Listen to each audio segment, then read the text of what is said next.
Hello internet people, you can call me Zero, and this is very, very, very exciting stuff.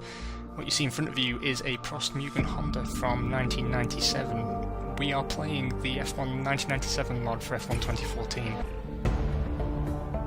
Take a look at that. That's just a thing of beauty. I thought that was one of the best looking cars that year.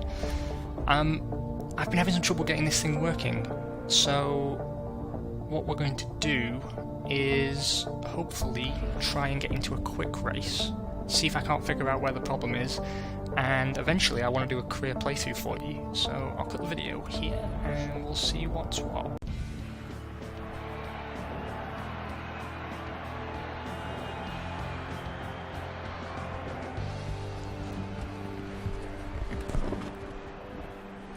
We have become Jos the Boss Verstappen.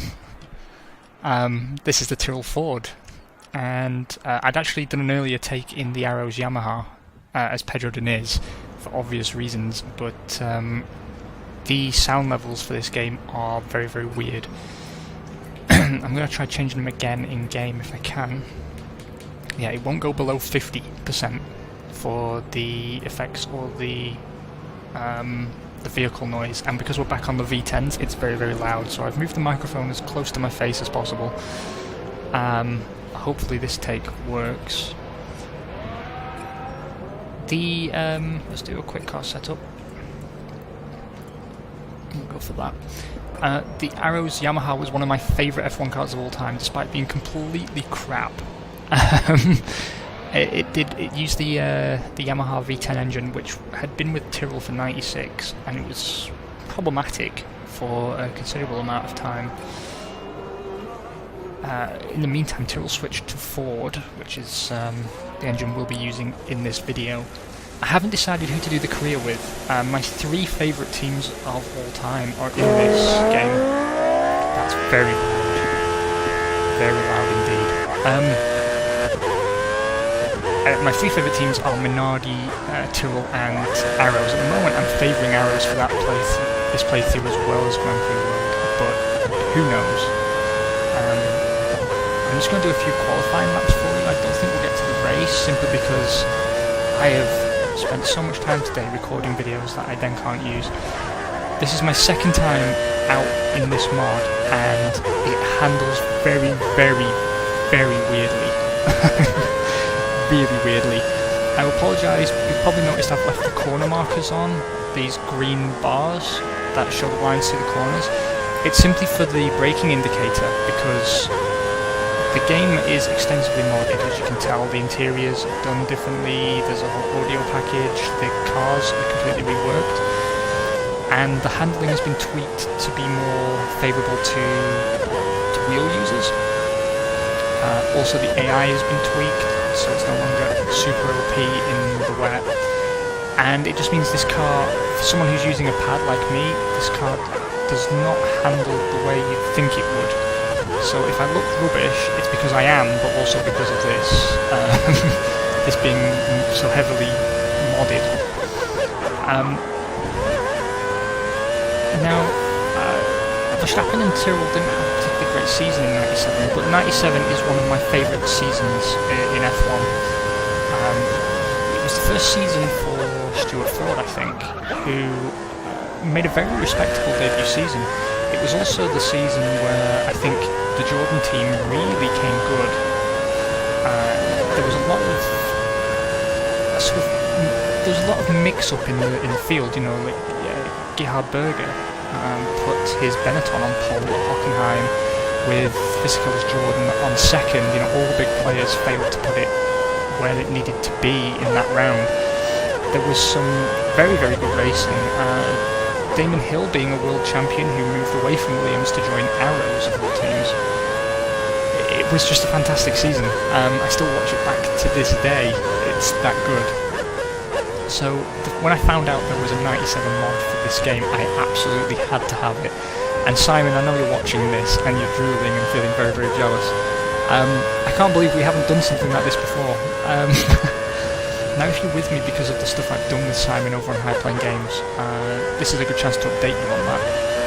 Basically, we've been doing those videos for, this was 5th season together, I think. I think we did some 2011, 2012, 13, 14, and 15. And by far it was my best in terms of outright pace, I think. That was a terrible way to take the corner.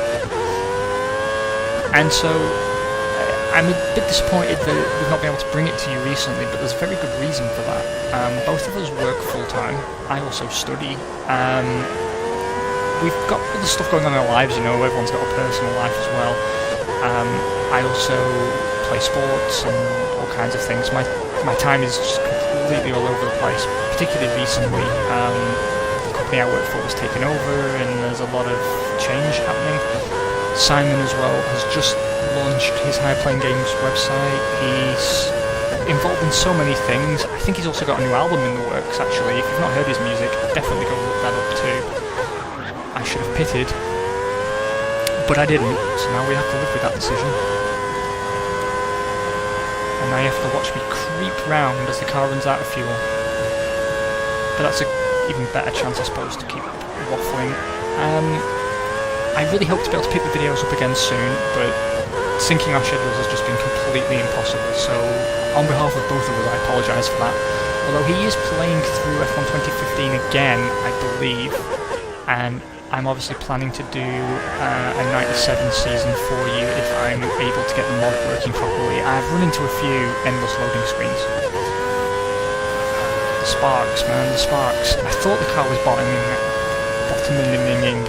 out, and it is. And I just braked while turning, which is really bad form.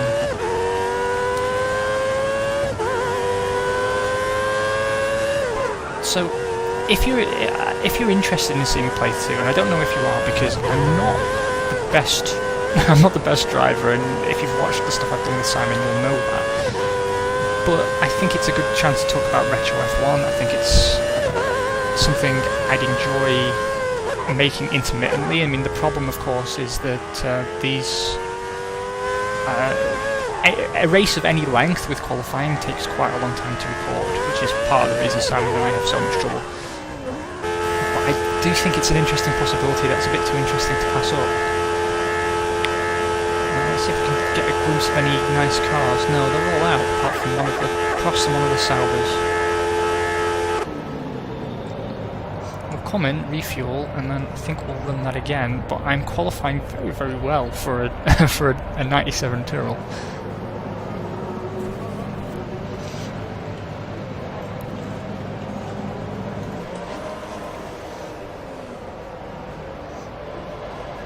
I do like that my monitor here has hover technology, and that was a Minardi just pulling across in front of us. There are a few graphical bugs. As you can see, everyone in the everyone trackside is naked from the waist down. I don't know if that's for charity, if it's a weird sex thing that people have got going on, or if it's just a graphical bug, but it's noticeable. We will go out again on scrubbed tyres. We're currently sitting 10th. I think there's a little bit of room to find there because I was so busy focusing on talking and not paying attention that I ran some pretty fucking terrible laps there, even by my own poor standards. I think there's some time to find.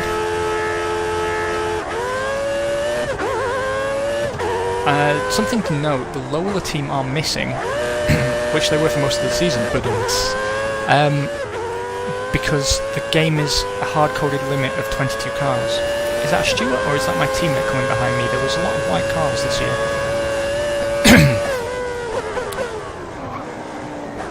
Now, I'd be willing to play through as any team. I think the Prost was the best-looking car that season, if not the Arrows. That's my own personal taste. Jordan would be a very competitive playthrough, as would Sauber. Stuart, very interesting. I love Minardi, I love Arrows, I love Tyrrell.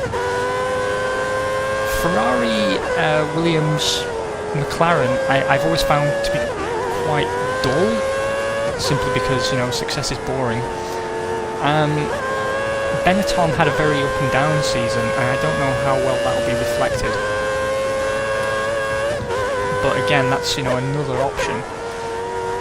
And this was the glory days of F1 for me. I think people talk a lot of crap about 90s F1 and early 2000s, and even at the time I remember thinking it's very processional and very boring, and I wish Michael Schumacher would move to a team like Arrows like Damon Hill did.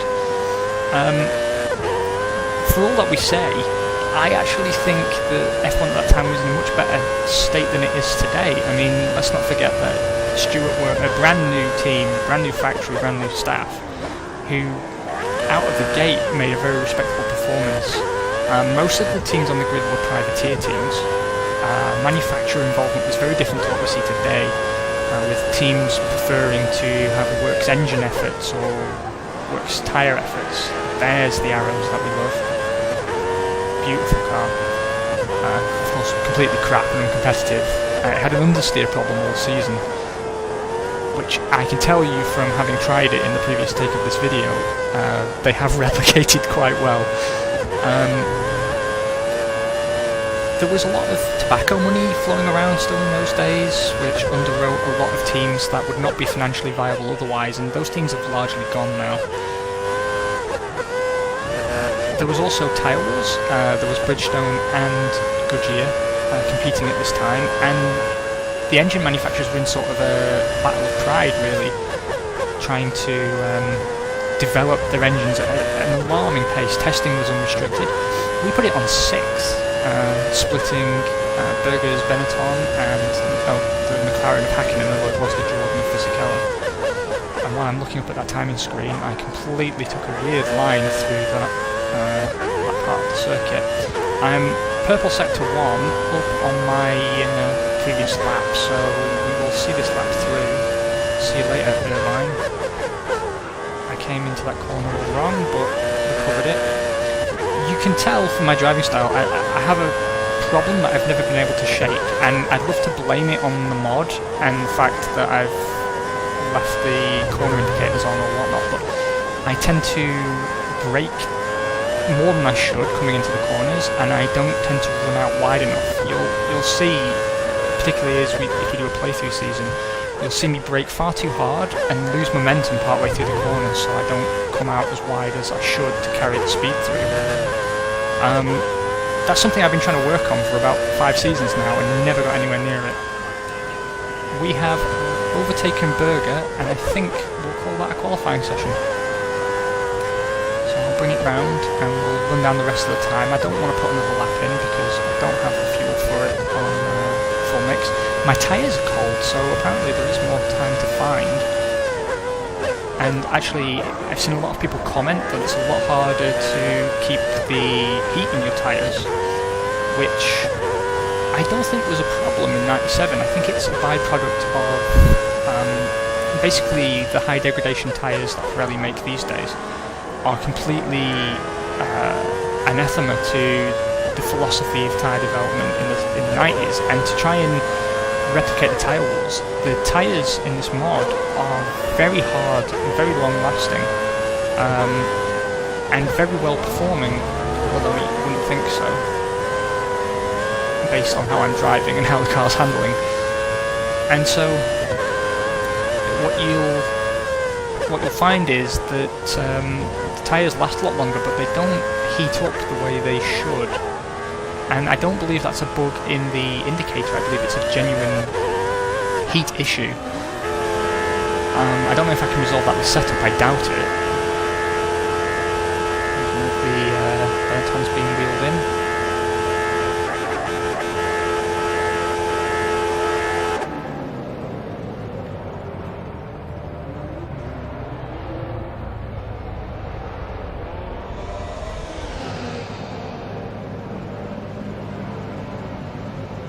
Angry Italian football referee from the 90s is my rear right tyre man. That's good. So we're going to accelerate time, and I'm going to run a quick race for you. I think that's the way to play it.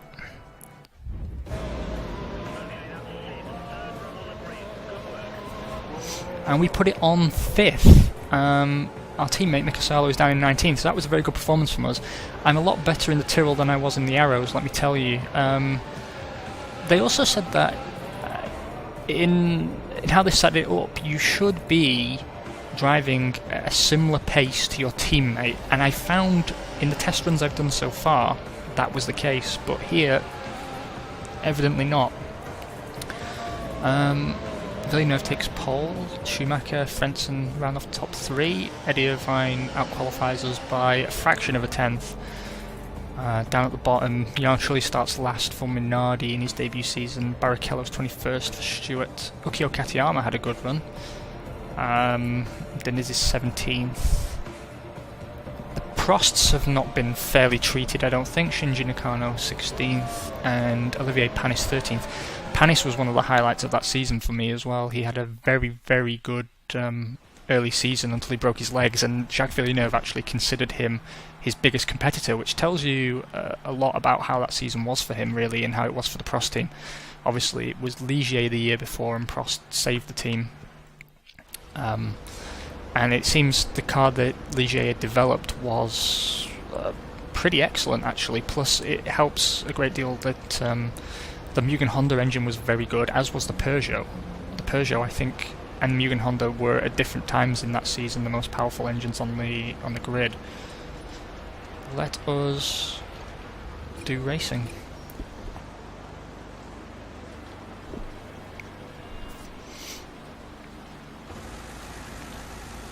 I'm glad that it's raining, although I have to run it in lean fuel mode, I was told.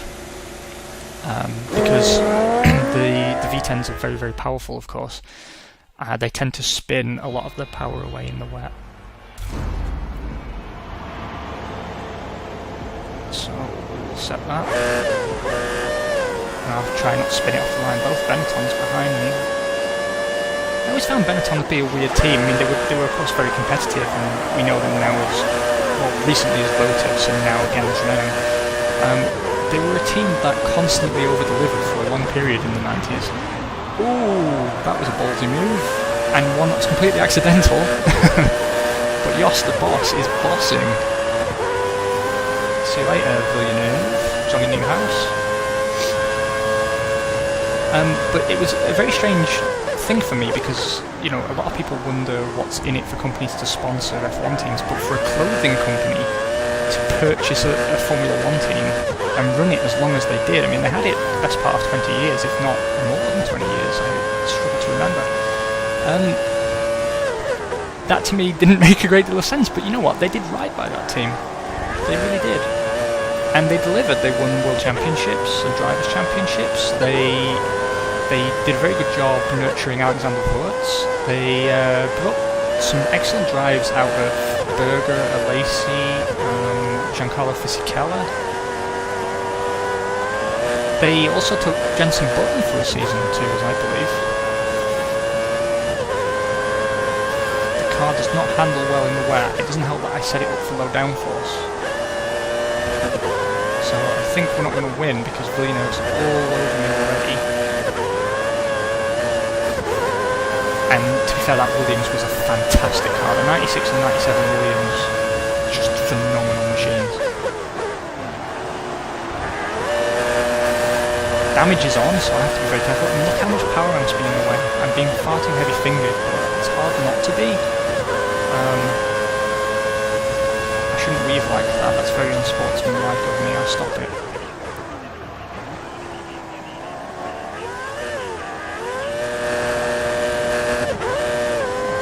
Ease off the power a bit. Oh, we must have got good traction out of that corner because we lost Johnny Newhouse. I braked all wrong for that corner, so that's messed up my line.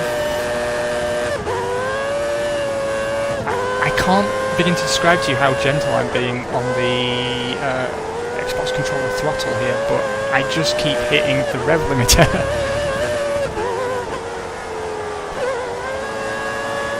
Car bottoming out doesn't help either. I know I could fix that by manually creating my setup, but really I'm so tired. I've been recording for hours now, trying to get content ready for you before our house guest arrives and messes up my recording schedule. And so, the car bottoming out, combined with the rain, combined with the fact it understeers naturally anyway, is causing me some serious problems.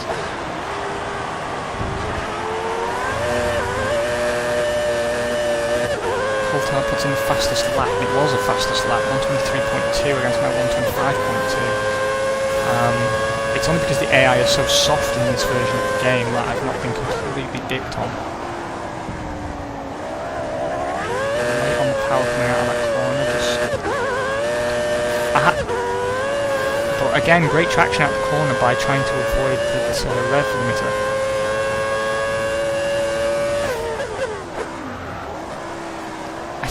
I preferred the 98 tool to the 97, though I think the 97 got better results. These were still Harvey Postlethwaite machines. I absolutely love Harvey Postlethwaite, as you probably are all sick of hearing. And I am going to do a video about him at some point. But basically, a lot of what we consider to be quintessential to modern Formula 1 design was stuff that he pioneered. In fact, it was an early 90s tool that was the first to have a high nose, which now is unthinkable. You don't see cars without some element of the nose being raised, even if the tip comes down again now. Oh, we're going to hold on.